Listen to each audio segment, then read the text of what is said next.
In the rural village of Rampur, the local economy operates on a very simple, very old rule. Whoever owns the land owns the future. For generations, a few powerful landowners, the Zamindars, have maintained strict control over the primary means of production. This visual of manual plowing shows exactly how that control works. By owning the acreage and the physical equipment, the elite effectively own the labor of the poor.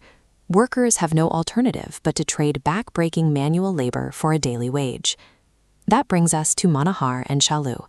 The seasonal work in the Zamindars' fields has finally concluded. Today, they are staring at a single handful of rice to feed themselves, with no immediate prospects for earning more income in the village. When local economies function as labor monopolies, survival relies entirely on the landlord's hiring schedule. If the elite decide they don't need help harvesting, the workers are pushed toward starvation. But Manohar has a competitive advantage: specialized knowledge. Before working the fields, he learned how to cook a popular Indo-Chinese dish, Gobi Manchurian, while working at an urban food stall. To get startup capital, he identifies his family's old brass vessels as a store of value. He gathers these heirlooms and his old bicycle, selling them in the market. Every plate sold translates directly into funds for flour, cabbage, and sauces. With the cash secured, Manohar buys a second-hand wooden pushcart. He now owns his primary tool of production, a necessary step toward becoming independent. This liquidation represents a shift in Manohar's strategy. By owning the tools required for his own survival, he creates a path toward independence that doesn't lead back to the landlord's fields. To maximize his chances of success, Manohar sets up his cart at the village crossroads, right under a massive banyan tree. It's a natural community hub where villagers already gather for local meetings and wait for buses. The initial response is quiet until a young man named Rahul arrives. Rahul is visiting from the city and decides to buy a plate. His immediate praise acts as social proof, validating the unfamiliar dish to the local audience. The dish offers a sharp contrast to the village's standard staples. It's hot, crispy, and glazed in a spicy sauce that catches the attention of people who have spent their lives eating basic grains. When a product is significantly more appealing than the available alternatives, it forces a shift in behavior. The villagers start spending their limited coins on Manohar's food, showing that consumer preference can begin to override traditional social hierarchies. The local elite notice the change. The village head, or Mukhia, views Manohar's success as a direct threat. If the local farmhands realize they can run profitable businesses, the Mukhia loses his guaranteed supply of low-cost field labor.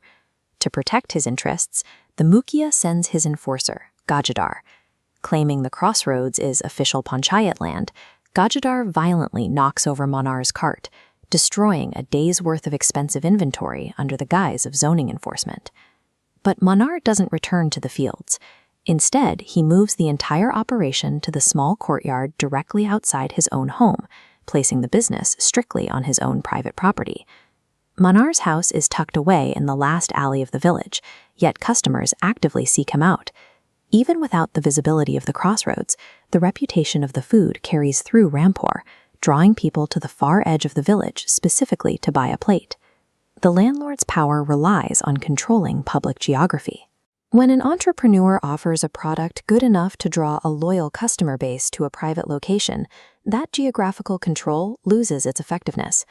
A few weeks later, a massive regional fair opens just outside the village. This event represents a major influx of potential customers.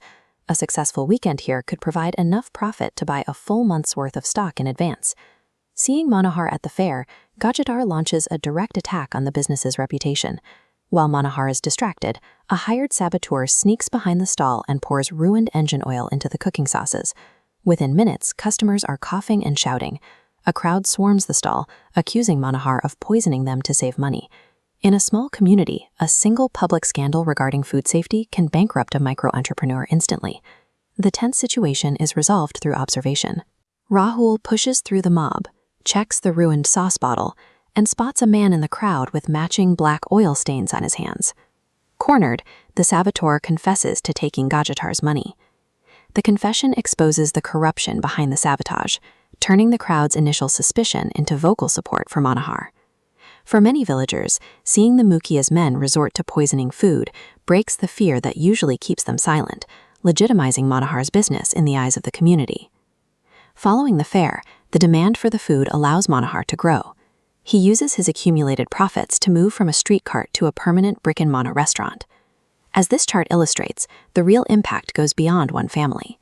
Manohar's restaurant requires staff, so he hires 2 local youths. He has transitioned from a dependent laborer into an employer, pulling others out of the feudal cycle. The final sign of this shifting power structure happens quietly. A servant from the Mukhia's own estate eventually arrives at the restaurant to order food for the landlord's family. The quality of the product has forced the ruling class to participate as regular customers. By building a business from the ground up, Manohar proved that breaking a monopoly doesn't require waiting for permission. Independence relies on replacing forced dependency with mutual, market-based respect.